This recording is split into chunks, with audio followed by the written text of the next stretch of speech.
Okay, proper boasting. That's the title of today's devotion. We're still in chapter 12. We're going to look at 2 verses, 5 and 6. Now, these are going to refer back to an incident that occurred that Paul related in verses 2, 3, and 4.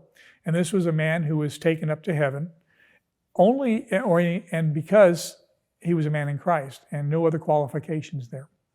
So let's read verses 5 and 6. On behalf of this man I will boast, but on my own behalf I will not boast, except of my weaknesses. Though if I should wish to boast, I would not be a fool, for I would be speaking the truth, but I refrain from it, so that no one may think of me more of me than he sees in me or hears from me. So human boasting has a reference to deeds accomplished with a display of strength.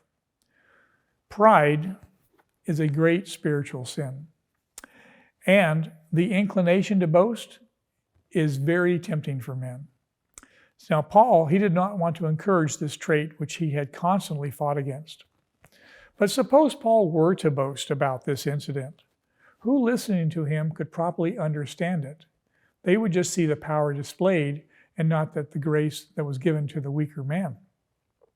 As for himself, Paul said he would boast only of the divine power that was exhibited because of his weaknesses. Now, Paul boasted in things that others would try to hide, their infirmities, their disadvantages, and their troubles. Paul's weaknesses would naturally dispose him towards,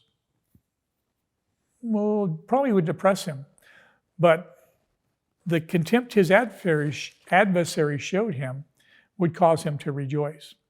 He was able to serve the Lord, and to please God was enough for Paul. So Paul showed us what it was like and what was required to be crucified with Christ to the world. He doesn't want people to focus on him. He wants people to focus on Christ, his greatness, his love, his gospel. Thanks for watching today.